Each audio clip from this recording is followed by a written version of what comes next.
Hello everyone, good morning, good afternoon, and good evening. Welcome to Live It Up, the show where we explore and discuss how to take your life to that next level and beyond. We cover health, wealth, relationships, and how to create a life that feels good. Because after all, that's what we want. We want to feel good. I'm your host and coach, Fletcher Ellingson, and today I've got a question for you. How often do you say yes to life? Are you the type of person who's comfortable saying yes when people ask you to do things, go places, try new things? Or do you find yourself kind of on the fence or leaning towards saying no more to a lot of the things? Are you that type of person who says yes to life? Maybe you have secretly admired people who seem to easily engage life and say yes to new experiences. I know that there have definitely been times in my life when I have felt that way. Now, whether you say yes a lot or no a lot, either option is not good, bad, right, or wrong. The question I always like to ask myself is, does it serve my life? And today on the show, we're going to be talking with Kyla Allen from Chelan, Washington. Now, I've known Kyla for years as someone in the community, but mostly have known her from afar. However, recently I had an opportunity to visit with her, and she shared something that I found fascinating. She has decided to say yes way more in her life. Wow. What would happen if you began to say yes more? How might that affect life in the area of finances or friendships or education or health or personal growth?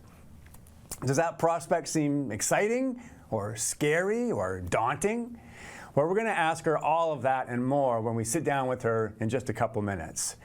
But before we get to that fun conversation, I do want to remind you that if you have questions you would like me to answer on or off the air, just email those directly to me at fletcher@fletcherellingson.com. And if we use your question on the air, I'm going to send you a copy of my Amazon best-selling book called The Practice of Feeling Good. Now, if you've been following this show and want to learn more about personal development and how to take on your life more powerfully, then grab a copy of my book. You can also visit me at my website, fletcherellingson.com.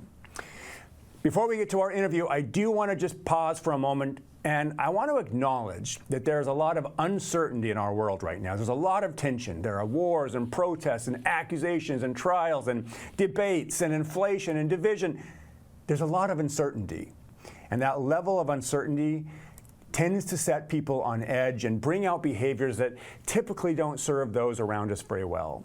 So I want to take a moment to remind all of us that we can actually be part of the solution.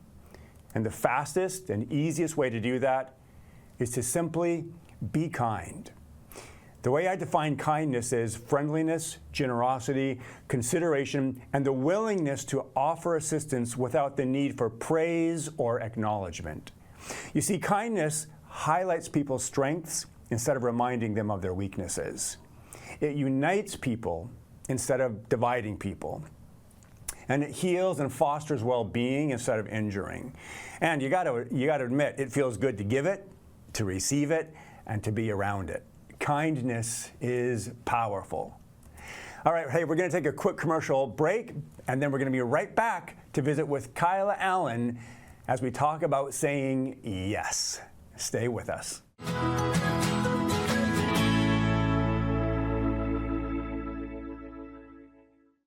Hey everybody, welcome back to Live It Up. I'm so glad you're here, so glad that you are in this conversation, and we have got a fun conversation today. We're talking with Kyla Allen from Chelan, Washington.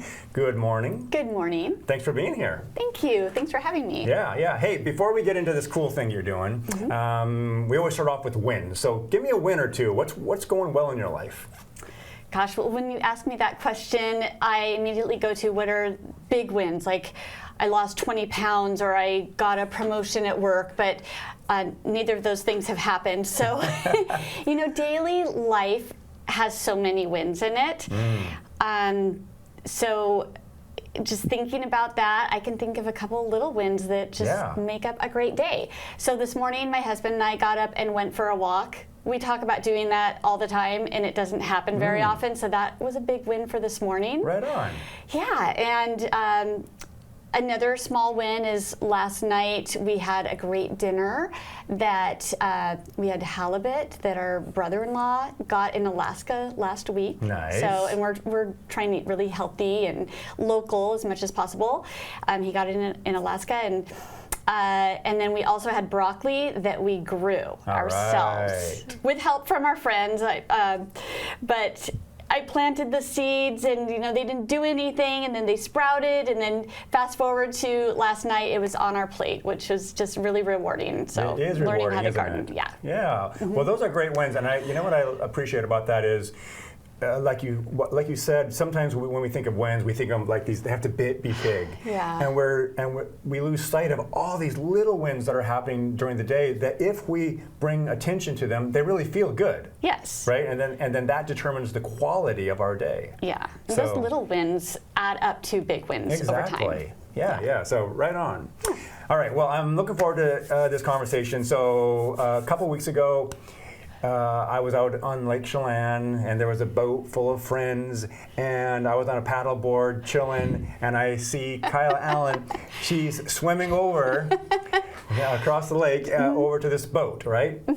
And then I had the opportunity to paddleboard you, to kind of taxi you back. Yeah, after I'd swam the lake to get to that boat, then you graciously gave me a ride back on your paddleboard, which is yeah.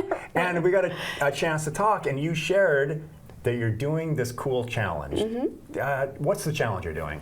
I'm challenging myself to say yes to things that in the past I was probably too practical or analytical to say yes to. So I'm saying yes.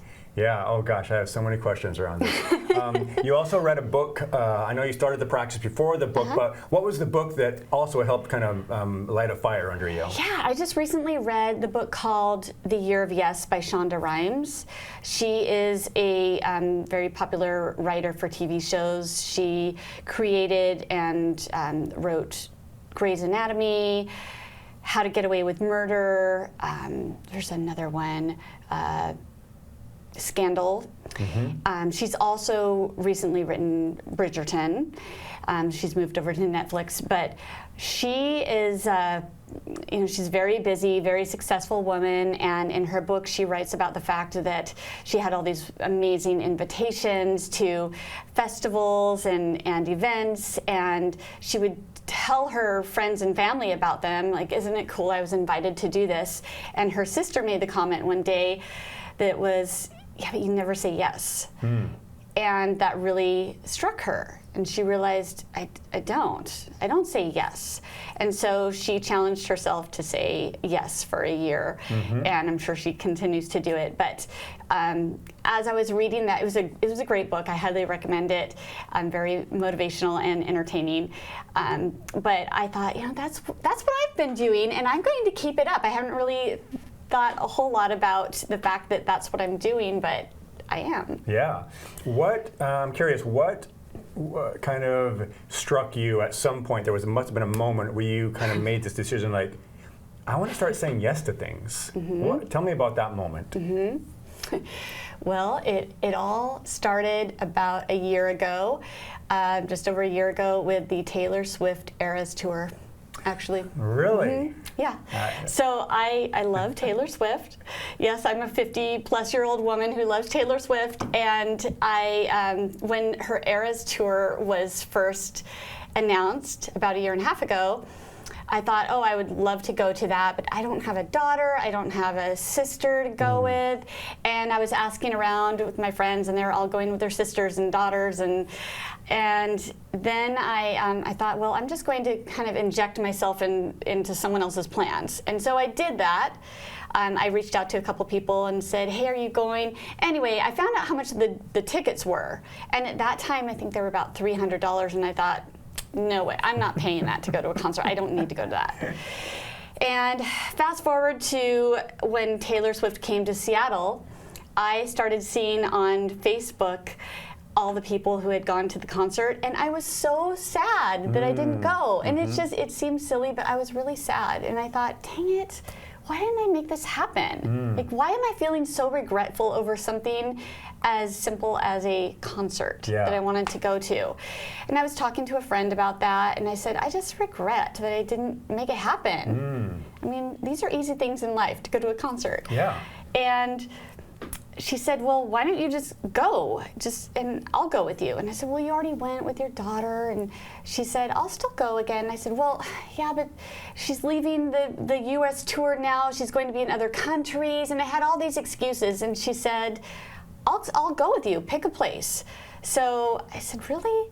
Anyway, 2 weeks later, we went to Mexico City together and saw Taylor Swift. Oh, wow. And it wasn't just seeing the concert and that it was Taylor Swift. It was saying yes, and 2 weeks later being on a plane and being in this city that I'd never been to before. Wow. And being on an adventure with a good friend of mine. It's just one of my best memories. That is so cool. Yeah. I love that story because first of all, I mean, you were worried about this $300, and then you end up going on something that's cost way much more money. Oh yeah, right? So and the tickets by that time were more than $300. But at that point, I was like, it doesn't matter. This is. I don't want to say no and regret it. Yeah. So it was really getting present to, like, I'm causing regret in my life. Yeah. And do you feel like that had been a bit of a pattern for you in your life? Oh yes. Yes. Just definitely taking the safe road, being very practical with money, and just missing out on opportunities, it's still important to be practical and make good choices for your life and be financially responsible, but this is our life. This is our one life we get. And, as perhaps morbid as it might sound, I think ahead to the end of my life and just thinking about, what do I want my life to look like? Yeah. And do I really want to be on my deathbed thinking, I should have gone to that concert? I've always regretted that. I mean, just, like I said before with wins, life is made up of a lot of little things. They're not all big things. Sure. And all these little things make up our life. And so if there's something that I happen to enjoy and I can make it happen responsibly, do it. Yeah. Do it. And how does it feel to be on this journey of saying yes?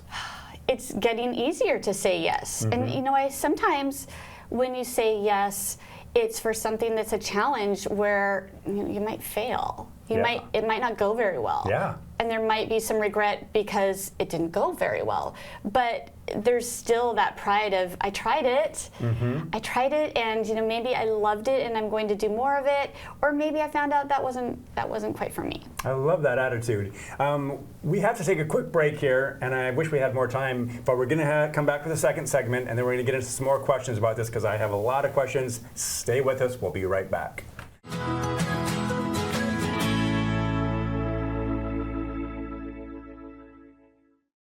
Hey everybody, welcome back to Live It Up. So glad you're here. We're talking today about saying yes to life. We're talking with Kyla Allen from Chelan, Washington. So, more questions for you. What other types of things have you been saying yes to? Well, I was hiking with a friend about a year ago, helping her to train for a hike up Mount Baker. And she actually did the hike, and then she was telling me about it, and I thought, God, that sounds like something I would want to do. But I'm so busy, and I have a full-time job, and how would I train for it, and it's expensive. And just one day she said, we should do it. I'm going to do Adams next year. Why don't you do it with me? And the old me would have said, I just don't know how I could fit that into my life, and it'd be too hard, and would I even like it? And I just found myself saying yes. And then later thinking, how am I going to do this? So I said yes to that, and then a few weeks later, my son's basketball team was invited to go to Europe to play in Spain, and he needed a chaperone to be able to go. And so I said, yes, I'll do that too. And then I found out the hike and the trip to Spain were like right next to each other, and then I thought, oh no, how am I going to do this? And fast forward to the time that it actually happened, I decided I'm going to find a way I'm not going to say no to either of these. I've never had the opportunity to chaperone my son on any field trip, and he's 18. So I thought, I'm just going to make this happen. And hiking up the mountain, that is all for me. I love health and fitness, and this sounds like an amazing challenge. So I just stuck with both of them, and it all worked out. I hiked Mount Adams, and then the next day I flew out to Europe to take my son to a basketball tournament. And wow! So those things amazing. Already took place. They actually took place this summer. Wow! Yeah. Well, congratulations. Yeah, thank you. But I mean, those are amazing things. But I'm expecting a lot more amazing things in my life, because this attitude of just saying yes, and there's this initial worry about the cost, the time commitment, how hard it's going to be. How am I going to do this with work? How am I going to juggle everything? What about home? I'm going to leave my husband at home taking care of the animals by himself. How are we going to do this? It'll all work out. Like, just go for the things that you want in life, and the pieces are going to fall in place.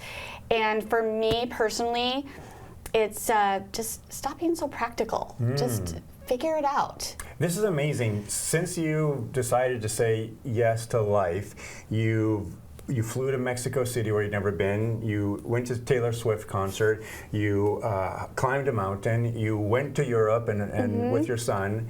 I mean, that's incredible. I mean, when you get to the end of your life, these will all be experiences that you have a fondness to, as you recall, right? Yeah, instead of regrets. Like, I wonder what that would have been like. I wonder if I could have done it. I'm not going to wonder. I'm trying it. Yes. And those things could have not worked out. I could have tried training for the Mount Adams hike and found that I just wasn't in good enough shape, or who knows. But that's okay. Yeah, that's okay. Then I could do it again the next year. Exactly, right? Yeah. Our failures are not the be-all, end-all of life. They simply present a picture of, this is where you're at right now. It doesn't mean you can't do something different to produce a different outcome in the future. I love this. So, you said you've been practical and conscientious. Now you're still a responsible individual, right? Yes. Obviously. But I think what you're noticing is some of your thinking that's taking place. And so tell me a little bit about that. That you have this invitation or an opportunity to do something, and you have this conditioning, this programming, where you've been practical and like, oh, no, can't work. But now you're starting to trust that things will work out, right? There's this level of trust. Tell me a little bit about the thinking that you notice occurring. Just that it's going to somehow work out. And a lot of this, for me personally, revolves around finances, around money. I was raised in a very frugal household. There's money for everything we needed, but not necessarily things we wanted. Yes. I remember asking my mom for, why don't we get People magazine, or it was actually an Inquirer I was asking her about at the time I was young. Why don't we get this? I see it in other people's houses. And she said, we don't need that. Got it. That's something, so like I said, we had what we needed, but even one time I asked my mom for a puzzle, and she's like, oh, should I get her this puzzle? And she finally did buy it for me. It was just like this amazing experience for her to say yes. But I just grew up just being very responsible, which is great. And I'm so happy that I am financially responsible, and that's not going away. But it left this habit in me, I think, that I start thinking about, is that the responsible thing to do? If I spend $700 on a concert ticket, is that responsible? No, it's not. But it's not always about being perfectly responsible. So you got to balance it with like the things that bring you joy, because there's, that is invaluable, and you can't put a cost on it. And are we here to live our lives and be responsible our whole lives, or just experience joy? Yeah. So there's a balance, and I'm working to find that balance. And there's other things I've said yes to, where I think, how are we going to make this happen financially?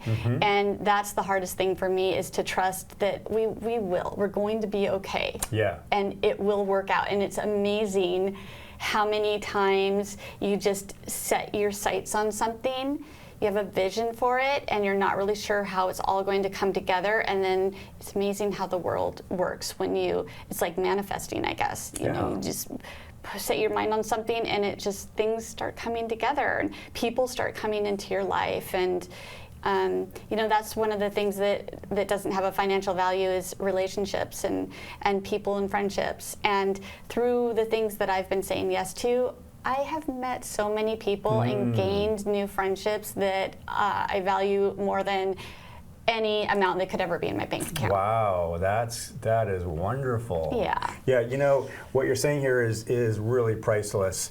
And yeah, because what you're talking about is this creating joy and creating empowerment, and you said trusting that it's all going to work out. And what I want people to hear that are listening to this is that you're creating this through language. Language is so powerful. If you choose to say no to something, that produces an entirely different result as opposed to saying yes. Yeah. Language matters. And I love that you're taking a look at your conditioning, you know, because frequently we're operating out of conditioning of, you know, 7-year-old Fletcher or 7-year-old Kyla. Yes. You know, now we're in our 50s. It's time to like upgrade our thinking, to get curious about our thinking. Does that thinking serve me? Does it hold me back? And clearly, the conditioning you had around finances, it did serve you to a really great extent. But now you're saying like, oh, but I'm not in that particular situation any longer, so I can still be responsible and update my thinking so that I can have these enriching experiences. Yes. Yeah. Beautiful. I love that. What would you? We just have about another minute left. What would you say to the people who are watching this, who are really feeling like, oh my gosh, I want to start saying yes more? What would you say to them? Just try it. Just try it with little things. You know, another example is I have always been fascinated with bees, and being a beekeeper, and I have some friends who have bees, and I've always found myself asking them about their bees. Yeah. And I've had a couple of people say, well, do you have bees? Like, why are you asking me so many questions about it? And I would say, no, I wouldn't have time. I don't have a place. Where would I put them? And I don't know what to do. And so that's another thing I said yes to. And I am learning a lot, and it's actually harder than I thought it was going to be, more time consuming, but it's so rewarding, and I love learning. I'm doing it. Yeah, and your initial reaction was like, oh, don't have time, don't have place, but now you've proven that wrong. Yeah, you're like, I do have time, I created a space for it, and now you're a beekeeper. Yeah, and it really struck me when this one person said, do you have bees? Like, asking me, like, why are you asking me all these questions? You clearly have an interest in it. Why aren't you doing it? Yeah. So cool. Hey, thank you so much for your time today. I really appreciate it. Thank you for having me. Yeah, very inspiring. And now it's time for you to get out there, be a source of kindness, be a source of contribution. You do have something to offer this world, and I believe in you.